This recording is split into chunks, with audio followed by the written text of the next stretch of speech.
Bien, ou comment gars, c'est KRZ, j'espère que tu vas bien, en tout cas moi ça va, tranquille, et aujourd'hui on se retrouve dans une vidéo vraiment spéciale, puisque c'est mon premier top 5, on va faire un top sur, comme tu l'as vu dans le titre, les plus grosses améliorations qu'il y a eu, les plus gros changements qu'il y a eu sur Clash Royale depuis la sortie au Canada, pas depuis la Global Launch, c'est-à-dire que ça se trouve tu n'avais même pas encore le jeu quand il y a eu ces changements, donc je pense que tu ne les connais pas tous, tu en connais peut-être certains, mais vraiment pas tous, c'est très peu probable, c'est pour ça que je t'invite vraiment à rester jusqu'à la fin de la vidéo, c'est qu'un top 5 c'est pas très long.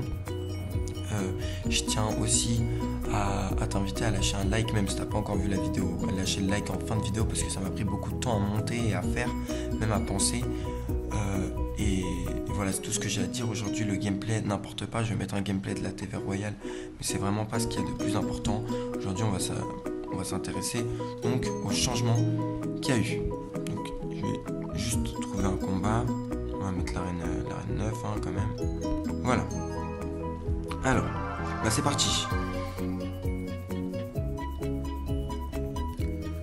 Donc en 5e position, c'est une modification qui aura pas trop affecté le jeu, même si elle aura été assez importante, puisque ça aura créé un certain changement, un effet assez stylé à Clash qu'il y avait et que maintenant il n'y a plus.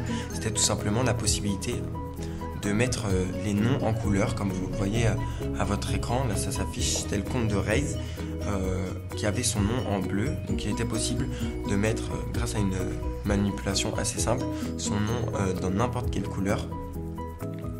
Pour l'anecdote, vous pouvez aller voir mes premières vidéos, vous pouvez regarder que j'ai un nom assez bizarre qui est F33 je sais pas quoi. C'est tout simplement que j'avais essayé de mettre le code pour avoir un nom en couleur et que je m'étais raté, comme beaucoup de gens. Il y avait beaucoup de gens qui s'étaient ratés, du coup beaucoup de gens s'étaient plaints, donc Clash Royale a décidé d'enlever cette fonctionnalité. En 4e position, on retrouve tout simplement l'arrivée de nouvelles cartes, principalement légendaires. Comme tu peux le voir à ton écran, au début du jeu, il n'y avait que 48 cartes composées uniquement de troupes common, je sais pas comment on dit en français, rares et d'épiques. Communes, je suis bête. Donc rares et d'épiques, il n'y avait aucune légendaire, ça n'existait pas. Donc tous les gens qui connaissent le jeu maintenant en disant ouais j'ai eu aucune légendaire, tout ça, il faut savoir qu'au début du jeu, quand on montait dans les arènes, il n'y en avait aucune. Avoir une épique c'était déjà assez rare. Vraiment là, moi je chope une épique par jour. Il faut savoir qu'au début du jeu, on avait peut-être une épique par semaine, mais pas plus. C'était vraiment très rare, les coffres étaient beaucoup moins gros. On passe maintenant directement à la 3e position. En 3e position, on retrouve tout simplement, comme je viens de le dire, la différence des coffres. En effet, au début du jeu, il n'existait pas de coffres spéciaux, il n'y avait que les coffres magiques, pas de super magique, pas de géants.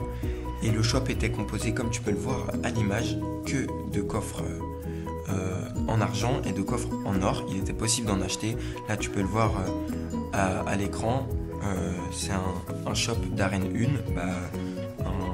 Un coffre en argent coûtait 25, un coffre en or coûtait 75 et un coffre magique 320. Donc c'était possible d'acheter des coffres en or et en argent. Bon, c'était pas très intéressant, mais c'était possible de le faire puisqu'il n'y avait pas d'autres coffres, tout simplement. On passe tout de suite à la 2e position.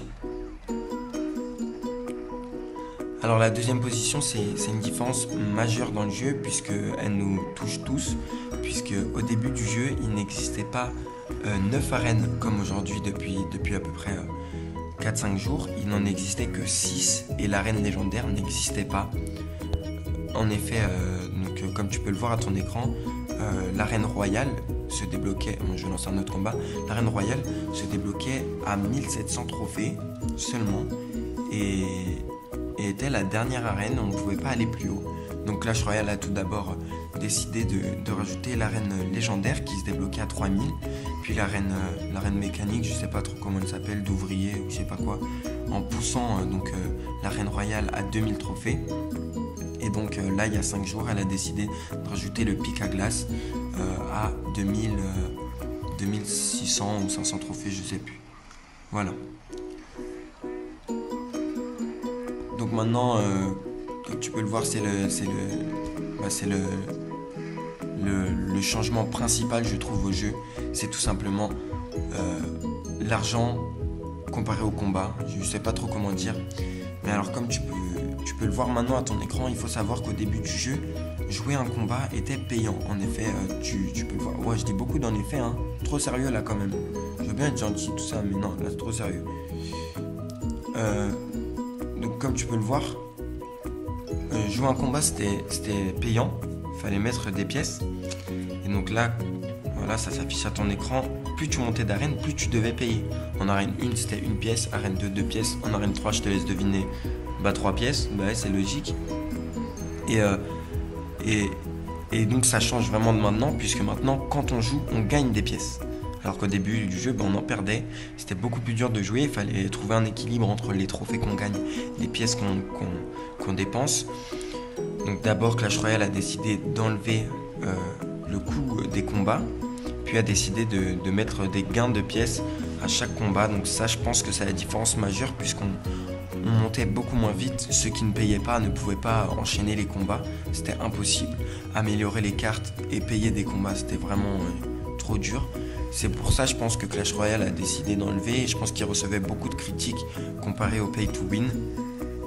Et voilà, je pense que c'est la meilleure amélioration que Clash Royale a fait depuis le début du jeu. Voilà, on en arrive à la fin de la vidéo. J'espère que ça t'a plu. N'hésite pas à me dire dans les commentaires si ça te plaît, des vidéos comme ça, top 5, ou même top 10, ou même top 9, top 8, top 7, comme tu veux. Enfin, des tops quoi. Voilà, j'espère que la vidéo t'a plu. Je t'invite à like, partager, commenter, même si c'est une vidéo un peu moins drôle que les autres. Je t'invite à aller voir ma chaîne si c'est pas déjà fait. Voilà mon pote. Je te dis à une prochaine. Peace mon gars.